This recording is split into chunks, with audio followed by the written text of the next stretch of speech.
Hi, beautiful people. Welcome to the Fort Salem Library, where we read you your fanfiction. So sit down or don't, relax or don't, and enjoy these stories in a way you have not before. We at Fort Salem Library do not own Motherland Fort Salem or any of the related characters. The Motherland Fort Salem series is created by Elliot Lawrence and owned by Freeform. This story is a work of fanfiction and is meant for entertainment only. We are not making any profit from these stories. All rights of the original Motherland Fort Salem story belong to Freeform. We also do not own Her Song is a Sin, or any of its original characters and storylines. We did, however, get permission from the author to read their story. This story was created and written by Lou1, and you can find the link in our show notes. This story is being read to you by me, Britt.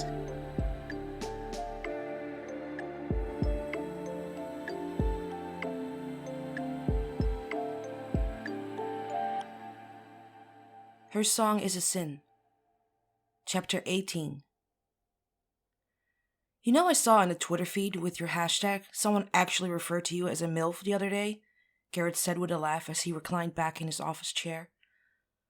Scylla shifted in one of the leather chairs across from his desk and shook her head. That doesn't even make sense. I don't have kids. It's the idea that you could, Garrett said with a sneer. You're getting old, baby. Scylla shook her head. She was far from old. I've got several more good years in me. Not in this industry, Garrett said. Right now, they still love you, and we've got them whipped up in a frenzy. You can get the Oscar, but it has to be now. You won't get that chance later. If you're lucky, you got 1, 2 more years, tops.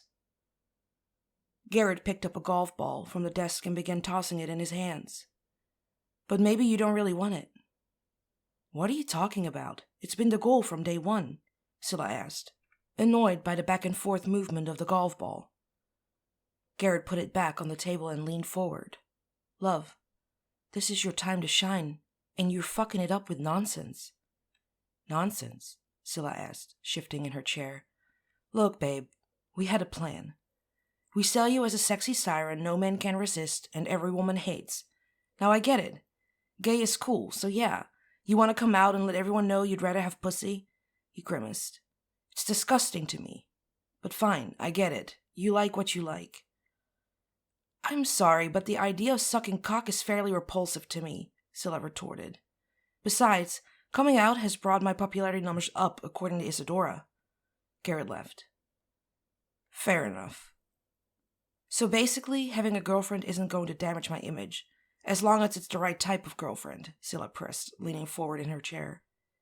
Basically, there's a whole group of people starving for representation, and you are certainly a sexy one to have on their team. Garrett reclined back in his chair again and met the musician's azure gaze. Being gay isn't the problem, babe. It's this nonsense with Rael Collar. It's looking a lot less like a scandalous affair with your sexy bodyguard, and a lot more like some boring love story gone wrong. Scylla sighed. It's not a boring love story, Garrett. I'm in love with her. Then why aren't you together making sexy eyes at one another and getting caught fucking in public? She doesn't... Scylla began. Want you? Nah. I've seen her fuck you with her eyes way too many times. And Helen's been fairly grumpy lately, so we all know that well dried up. You've got a new supply. You've been with Rael. Garrett shrugged. You tell her how you feel? Scylla looked at her publicist in equal measures of disgust and shock. They'd never had a conversation like this, before. Was it possible he was actually going to try and help her? She knew she certainly needed it after Rael had moved out of the guest house. Garrett might be an ass, but he was a genius in getting the results he wanted. I've tried, Scylla began. So she wants to fuck you, but she doesn't love you, Garrett asked. I don't know. She says we need to keep things professional. Garrett shrugged.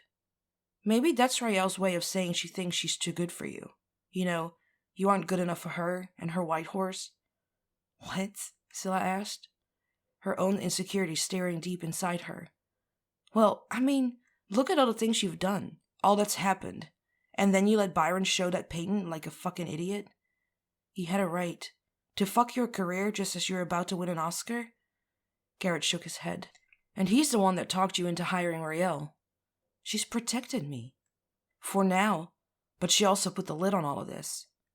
What are you talking about? You're not suggesting we go public with what's happening. Sympathy vote. Don't underestimate it. People find out some crazy person wants you dead, they'll eat it up and feel sorry for you. No, Raelle isn't the goal, babe. She's a problem. The feelings you have for her? Garrett shrugged again. Get over them. Find someone who can handle your reputation. What does that mean? It means she's too good for you, Garrett shook his head. You need someone with a reputation like yours. A man killer. Well, lady killer. Scylla blanched at the publicist's words, and Garrett had the sense to duck his head. Even he knew he'd gone too far with that phrase. Look, I'm just saying you need to forget the bodyguard. Just focus on thinking about who you want on your arm the night you go for that Oscar. I want Raelle, Scylla insisted. Garrett shook his head. It will never work, babe.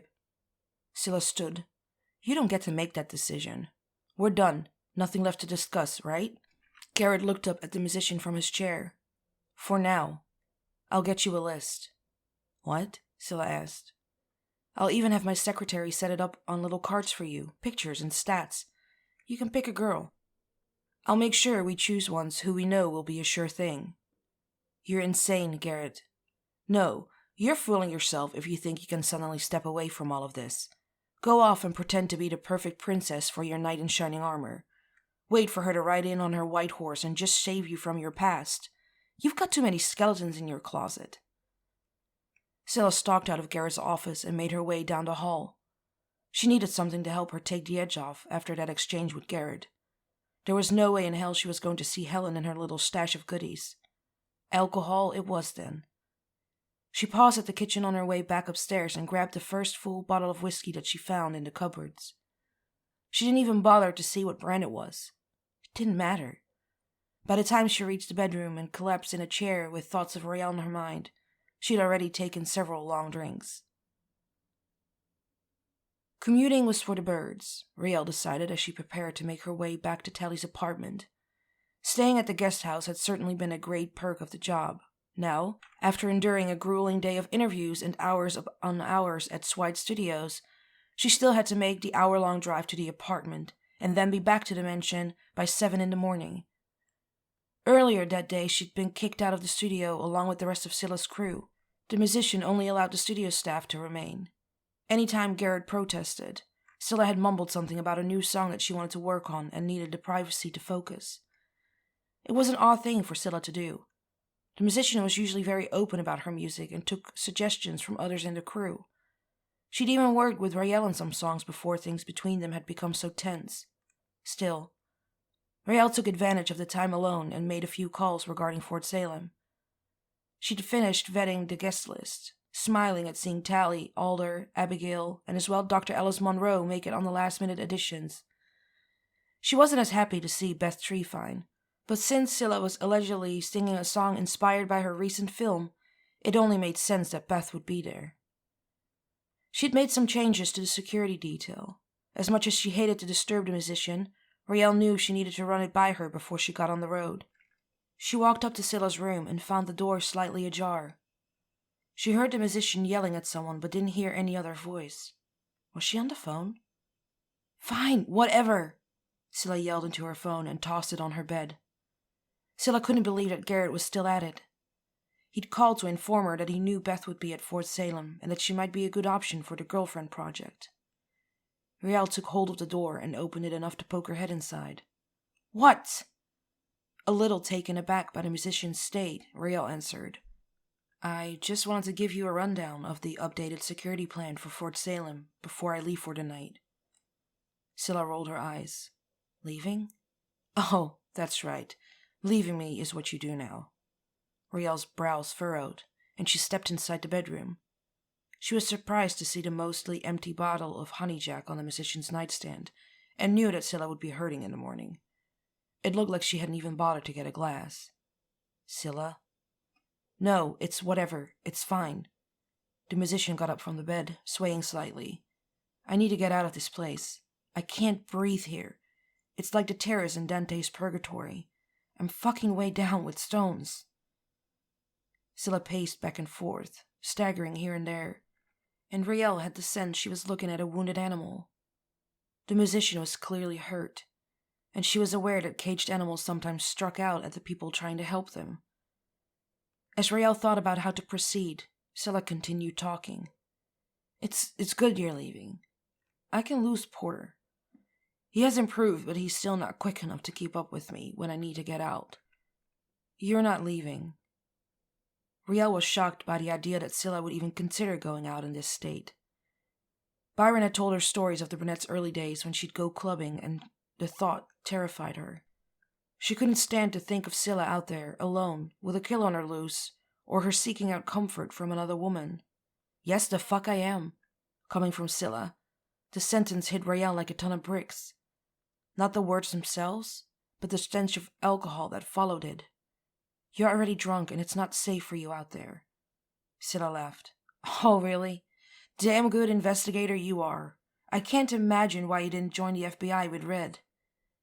Riel's jaw clenched, but she took a cautious step towards the musician. Scylla took a step back, her foot catching as she tripped herself. She started to fall back, but Riel moved quick enough to catch her. She pulled the musician in her arms. She didn't know what had her so upset. She only knew that seeing Scylla like this was her weakness. Before she even knew what she was doing, before logic and duty could stop her, she leaned in, kissing and possessing the soft lips she had missed so much. Scylla's response was immediate and desperate.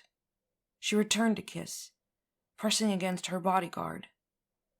Her hands tugged and roamed, and by the time Riel was able to gain her senses enough to step back, her shirt was unbuttoned and her belt buckle undone.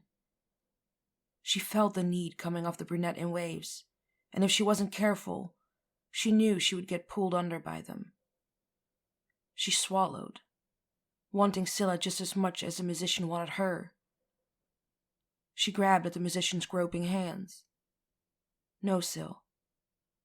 Scylla retreated, eyes wide with shock at what had happened, as she watched Riel straighten her clothes.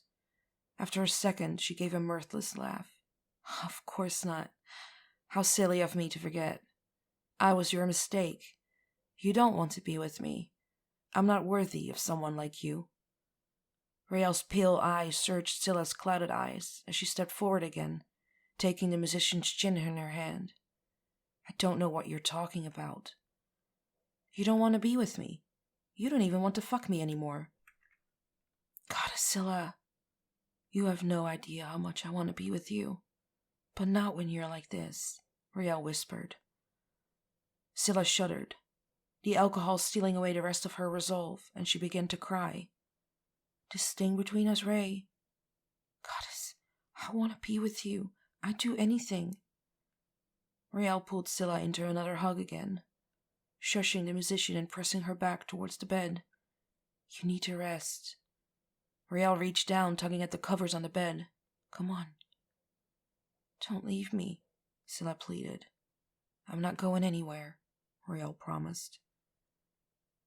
Riel helped the musician in the bed and then settled down in her chair beside it. Scylla had already been swaying in her arms, and as soon as her body hit the bed, it didn't take but a few minutes for the brunette's sobs to cease as she passed out from the alcohol and the exhaustion of her emotions. Riel took a deep breath and held it for a long time, before finally letting it out in a whoosh. She thought everything would be okay, but she wouldn't take the risk of the brunette waking up and trying to leave the mansion. She took out her phone and sent a quick text explaining to Tally that she would have to cancel their late drink plans. Riel replayed what Scylla had said. Purgatory? What the hell was going on in the musician's head? She didn't know what the musician was going on about, but she knew that something had changed between them tonight. She reached for the bottle of Jack Daniels and took a swig, wincing at the taste. A few hours later, Riel started, pale blue eyes jerking open. She almost reached for her gun as she felt something slip from her hand. Easy, Scylla said, voice low. Riel could see that the musician had finally sobered up and was trying to pull the empty bottle of Jack from her hands. "You can't sleep like that all night. Come to bed with me." Riel's eyes searched the cerulean blue depths of the musician's gaze, and she swallowed, grimacing at the cloyingly sweet taste from the alcohol still on her tongue. "Please," Scylla begged, and Riel stood up, groaning at how stiff she was from falling asleep in the chair. She undressed and slid beneath the blankets beside the musician. She felt Scylla take a tentative shift towards her, and Riel slipped her arm around the musician, pulling her close. They both sighed into the night as sleep found them again. A soft rap on the door the next morning was followed by a flurry of whispered conversation and a much louder bang. Riel jumped, eyes open, instantly looking for the threat, and her pale eyes met the apologetic ones of Moffat and the angry ones of the publicist. "Scylla!" Garrett yelled, ignoring Riel. "Get the fuck up! We've got to get to the studio in an hour. Otherwise, you'll lose your time." Moffat mouthed, "I'm sorry," to Riel, and the blonde shook her head. She nudged Scylla, waking the brunette, and then glared at the publicist. "She's awake," Riel said. "I'll have her ready in a bit." "You might want to try putting on your clothes first," Garrett mumbled, walking out of the door in a huff. Moffat laughed, and Riel shook her head. She got out of the bed, reaching down to shake at Scylla's shoulders again, the brunette having already fallen back asleep. "Why don't you freshen up, Riel?" Moffat suggested. "This isn't the first time I've had to get Scylla cleaned up after a long night. We won't be long." Riel nodded and grudgingly reached for her clothes. She dressed and slipped out of the bedroom, passing Garrett on her way down the hall. "You really need to stop fucking with her," Gary called out to her back when she strode past him. As she started down the stairs and ran into Byron, she was really beginning to think she was taking some sort of walk of shame. "Riel?" Byron said, his voice an octave higher than normal. "You're here. Oh, thank the goddess." Yeah, Byron smiled. "Come on, we can find you something to wear downstairs." She followed Scylla's brother to a room near the ballroom downstairs, and for a moment thought she was walking into a department store. Scylla does a lot of shoots and music videos here at the Mansion, so Garrett had this room outfitted with costumes and wardrobe changes, Byron explained. "I'm sure you can find something, and there's a bathroom with a shower and toiletries next door." "Thanks," Riel answered and walked into the room. By the time she was ready, Scylla was already standing at the door of the Mansion arguing with Garrett. They both stopped when Riel walked up, and Garrett shrank back and then quickly left the Mansion. Riel's brow furrowed and she looked at the musician. "Everything okay?" "Yes," Scylla answered. She attempted to hide the worry that she felt about her drunken confession the night before, and smiled shyly at Riel. "Thank you for staying last night." Riel met the musician's gaze and nodded. "I keep trying to tell you that I am yours." Scylla's breath caught at the bodyguard's words, but she recovered quickly. "Ray, we need to talk about all this." "Yes, we do," Riel agreed. "I want you—" "Ready?" Byron asked, walking up and handing Riel a travel mug of coffee. He paused, looking between the women, and Scylla glared at him. Swallowing, she altered her planned sober confession. "I want you to stay here on the property." Byron smiled, throwing an arm around his sister. "You're like a security blanket, Ray," Byron added. "We all sleep better knowing that you're here." Okay, Riel said, looking back and forth between the siblings. The door to the Mansion opened, and Garrett stood in the cold rain looking at them. "Are we going or not?" The Ramshorns made their way outside, and Riel followed them as they made their way to the limo. This time, when Scylla kicked the crew out of the studio, Riel tried to call Tally. When she didn't answer her cell phone, she considered just leaving a message, but then decided she owed her friend a personal thank you and tried her office line. "Macintosh," the voice said through the phone. Hi, I'm calling for Agent Craven." Riel searched her memory and recalled that Macintosh was one of the agents on the case. Maybe that's why he was answering Tally's line. "Agent Craven doesn't work in this field office anymore." "What?" Riel asked, her voice perplexed. I said, "Hey, is that you, caller?" "Yeah," Rael answered. "Look," McIntosh said, lowering his voice. Tally transferred to another office the day after she and Alder came down to interview Scylla. I don't know what all had happened, but they were really tight-lipped about it. "Huh," Rael answered. She was about to ask a question when her phone beeped, and she could see that Tally was calling from her cell. "Thanks, Mac. I need to take this call." "Oh, sure thing, caller." Rael tapped her phone and answered. "Hey, Rael. Sorry, I didn't answer. I was busy." "Oh? Alder got you running around the office today?" Rael asked, waiting for her friend's answer. "Goddess, yes," Tally said in a rush. "She's always pushing for results." "Right," Rael said, voice clipped at hearing her friend's lie.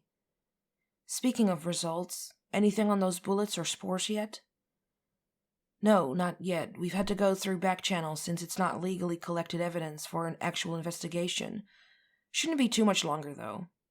"Right, Tell," Rael answered with a sigh. "You okay, Ray?" Tally asked. "Yeah," Rael answered. "You gonna be home tonight?" "Well, I'd planned on going out to dinner with Sarah, but I can give her a rain check if you want me there." "No," Rael said, noticing that Tally had used Sarah's name out loud even though she was supposedly in the office where they were keeping the secret relationship. "I've decided to go back to staying at the guest house, and I was going to swing by to pick up my things." "Oh?" Tally asked. "Did you and Scylla finally have a talk?" "Sort of," Rael answered. "And the commute is just too hard with her crazy schedules. Besides, we're leaving for Fort Salem midday tomorrow, and I'll be with them at the hotel for a couple of days anyways." "Right. Okay. Well, I'd love to see you before you go. Maybe we could meet you at the house and we can go out for dinner tonight together afterwards?" "Maybe, Tell. Depends on what time I get done today." The blonde looked up and saw Scylla looking at her from the studio door. She gave the brunette a smile and then finished her call. "You okay?" "Yeah," Scylla answered. "I think it's ready for tomorrow night." "Good," Rael answered. "What else is on the agenda for today?" "Nothing," Scylla answered. "I have to rest my voice for tomorrow, and I refuse to take another picture or do another interview until we get to the hotel." "Okay. Back to the house, then?" "Yes, for now," Scylla looked at Rael, blushing slightly. "I was hoping you might have dinner with me in the main house tonight." Rael shook her head, and Scylla's smile faltered. "I'd love to," Rael said, stopping Scylla before the musician could get upset again. "But I am going to go get my things for Fort Salem, and so I can be back at the guest house afterwards." Scylla nodded. "Okay, then. Have a drink with me at the house if you don't get back too late?" "Tea. I'll join you for a cup of tea," Rael answered. Scylla laughed and then winced, still tasting the honey jack on her tongue. "God, that stuff is terrible." "Yeah, it is," Rael agreed. "Tea and a talk?" Scylla asked. "Yes," Rael agreed. On the drive back to Tally's apartment, Rael tried to go over what had happened in her mind. Tally wasn't one for keeping secrets, and the only reason she could think of for her friend to lie to her was if she'd been ordered to keep quiet about something. But what? It wasn't like Rael didn't already know that Tally had planned to transfer because of her relationship with Sarah Alder. The question was, what made her do it before the case was over? The blonde changed lanes and shook her head in frustration. That was just one of the issues. She and Scylla had danced around talking long enough. She had tried to shut them down for the job's sake. Her priority had to be Scylla's safety. She'd assumed that they were over, but there was obviously something still there between them. Rael loved Scylla, and regardless of whether they were together or not, that was going to affect her ability to do her job. She didn't know the truth about Scylla, and that was a part of the problem. She cursed at herself for letting Helen get to her and feed her mind full of suspicions. It was like that song she liked. They had been caught in a trap for weeks. At least they had a plan to fix things. As Rael turned the Subaru onto Tally Street, she resolved to fix the other issue. She was going to find out why her best friend had lied to her. It didn't take Rael that long to pack her belongings again. She just remembered the last bag to her trunk when Alder's government-issued SUV pulled into the parking lot. Raelle frowned at seeing the older woman. She'd hoped to get Tally by herself to discuss the transfer. Alder hopped out of the vehicle and slammed the door. She looked at Raelle, a tight smile on her lips. "Hello, Raelle." "Sarah," Raelle answered. The older woman gave the younger blonde a measured look, pursing her lips. After a moment she spoke. "I know about the call with McIntosh today."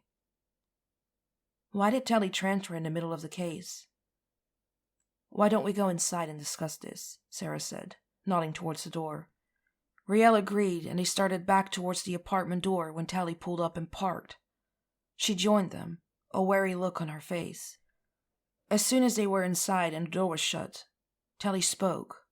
"Ray, I'm so sorry. It's just been so crazy. I didn't get a chance to tell you that I transferred." "That's okay, Tal," Raelle said. "But why did you lie?" You caught her off guard," Sarah supplied from Tally's little kitchen, where she was uncorking a bottle of wine. "I asked her to keep what happened a secret." "Why?" Raelle asked. "Because of your relationship with Miss Ramshorn. We all know that it goes far beyond the professional." "It does," Raelle confessed. "But that doesn't mean I can't do what is needed to help get the case solved." Sarah nodded. "Alice was very impressed with your investigative techniques." She handed the blonde and Tally a glass of wine before getting her own, and they all settled down on the living room furniture. "Alice seems to know her stuff too," Raelle admitted. "Yes," Sarah answered. "Hopefully we will get some results soon from the things you collected from the property." "So if everything is going so great, then why did you transfer and lie to me about it?" Raelle asked, looking at her friend. Turning her pale blue eyes on Alder, she added, "What happened?" The older agent remained expressionless, but Tally shook her head. "Sarah, tell her or I will." Sarah gave the slightest of nods and looked at the blonde. "When you approached us about Scylla Ramshorn being threatened, it was obvious that the first step should be to look into her past. We hoped to find some link or connection to what was occurring." Raelle nodded. This was old news. "And she said she doesn't have a clue why this is happening." "She's lying," Alder stated. "Why do you say that?" Raelle asked. "In the process of digging into her past, I found 2 sealed police files involving the Ramshorns. One is related to the death of Mrs. Ramshorn's parents." "But Scylla's parents were killed by a drunk driver. Why would that be sealed? It's common knowledge." "It is," Tally agreed. "I interviewed several people in the surrounding towns, and they all remember the event clearly." "So, unless it was some government plot, what's the big secret?" Sarah snorted. "I admit, at first I thought that might actually be it. Apparently Mr. Ramshorn had made some very powerful people upset. There were initially questions about an assassination attempt. Yeah, but just as many powerful people loved him," Tally added. "And Scylla's mom?" "A brilliant scientist," Alder supplied. "She was in the process of running several experiments with the intent to use various plants in medical compounds.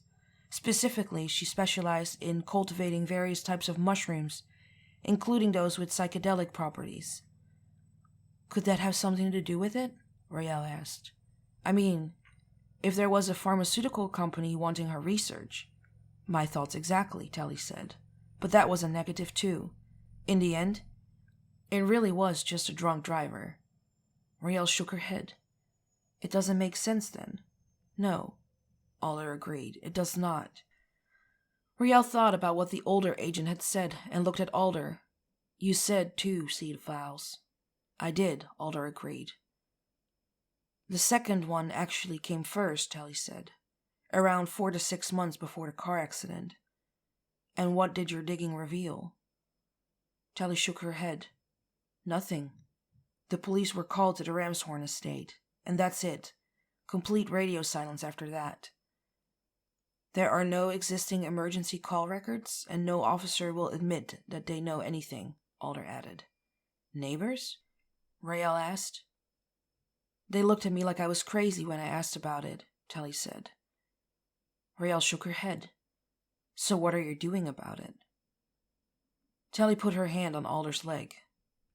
Sarah's been trying to use her own contacts to get us a look at the files. Obviously, with Sila's life in danger, we thought someone might be willing to let us take a look.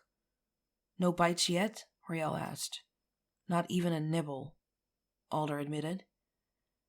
The blonde thought about what she'd heard. The fact that some event, possibly 2 events, occurred, and Sila might have knowledge of it, concerned Riel. Still, the brunette was only 15 at the time.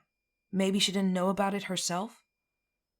Okay, so there are these sealed files and you discovered them. What does it have to do with you dropping the case and transferring? When I confronted Miss Ramshorn about the existence of the files, she became very guarded and eventually hostile. She refused to tell me anything, although it was obviously that she had knowledge of the events that took place. And then she threatened to expose us if Sarah didn't back off, Telly chimed in. Riel's eyes widened, and she leaned forward, putting her wineglass on the table. No. Yes. I'm sorry to tell you that is an accurate description of the conversation. But why? Sarah shook her head. I don't know, Riel, but it is obvious that something very bad happened there. Riel went over in her mind her own investigation of the property, and shuddered when she thought back to first finding the clearing with the trees and the pond. She had very much the same impression. I'm sorry, Ray. I know how much you care about Scylla, but she's hiding something big. Something that might break this case wide open, Telly said. Riel shook her head. I can try to talk to her again. Alder shook her head. She wouldn't tell you anything the first time that you asked. Why would she now? Things have changed between us, Riel said, I think. The blonde stopped talking as her phone began to ring. The ringtone was specific and she put up a finger. I gotta take this. Riel answered the call and listened as the voice of one of her mother's oldest friends calmly but urgently gave her the news. Goddess Quinn, I'll be there as soon as I can. Telly's head jerked up, recognizing the name. Your dad? Riel nodded, already starting to tremble. She'd already lost her mom. She couldn't lose her dad, too. He's in the ER. They think he had a heart attack. Telly reached over and grabbed her friend's hand. What can I do? Riel shook her head. I've got to get to him. Looking through her contacts on her phone, she called the security line at the mansion and asked to be patched through to Scylla. Riel, what's wrong?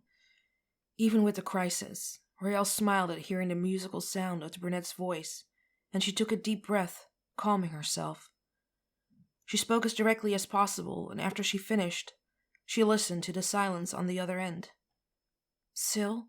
Sorry, Riel. How long did you say the drive was? Over 8 hours, Riel admitted. That's too long, Scylla answered. Give me a minute. I'll call you back. The call disconnected, and Riel looked at her friend and Alder. Do you want me to see if I can get you some sort of escort? Alder began, but stopped when Riel's phone rang again. Scylla Ramshorn's music filling the apartment. It cut out as Riel answered the call on speaker. I talked to Isadora. She's going to text you the GPS coordinates to a private airfield near your location. You'll have a plane waiting for you there and a driver when you arrive at the airfield on the other end. It will only take you a couple hours to get to him. Riel's eyes widened. She couldn't believe that Scylla had done that for her. Thank you, she rasped. Just get to your dad, Scylla said. Porter can cover me until you get back. I'll try to make it to Fort Salem, Riel promised. I want you there with me, Scylla admitted.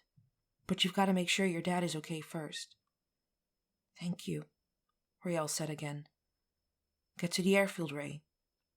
Scylla ended the call again, and Riel looked up at her friends. Come on.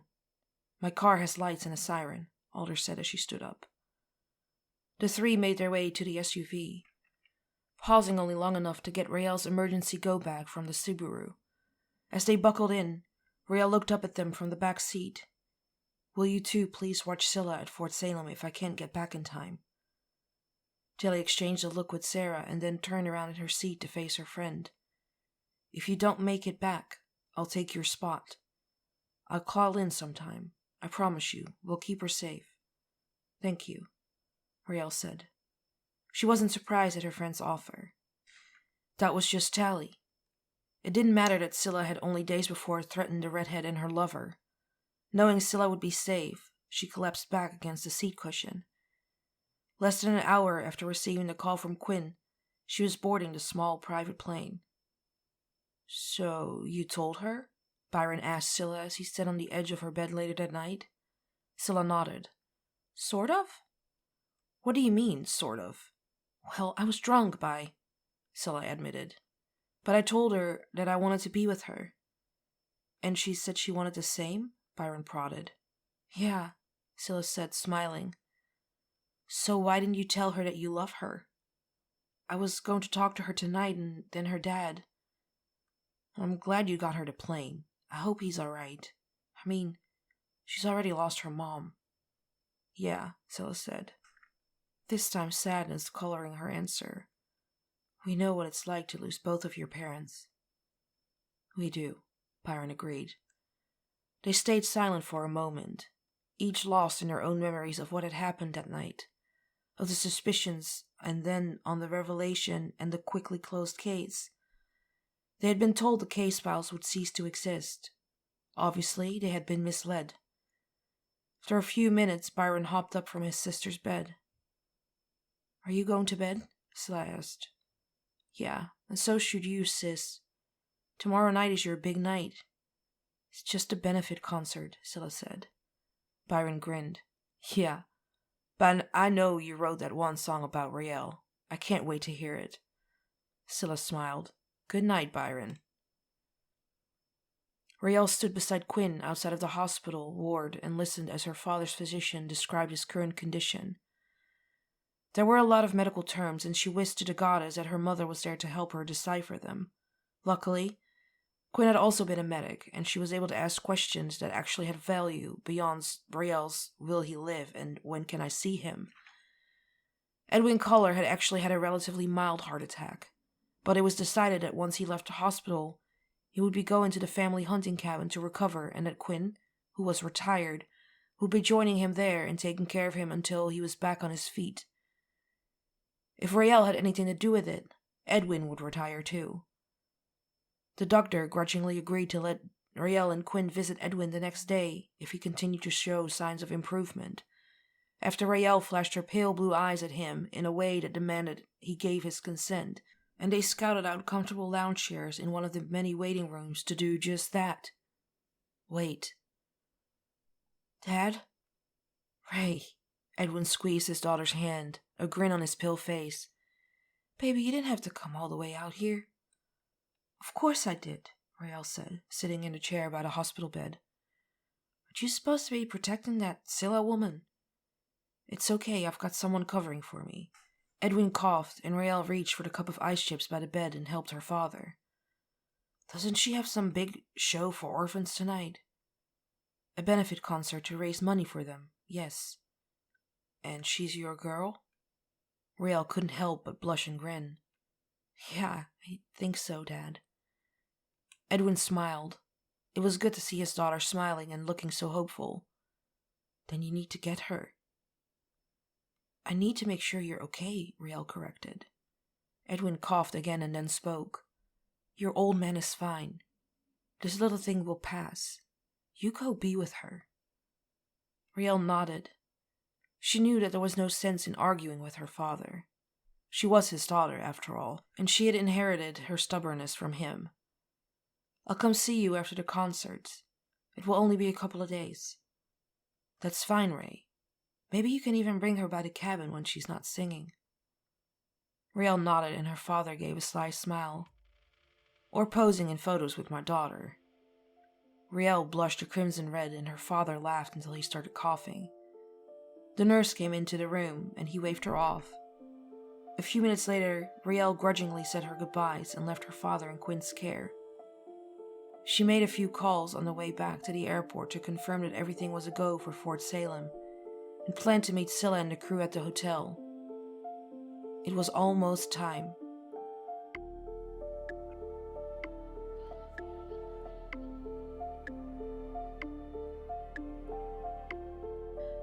Please find the fanfiction you just listened to on Archive of Our Own and leave the author some love. Without them, this wouldn't be possible, and we want to thank them from the bottoms of our hearts for creating these amazing stories and keeping the show alive.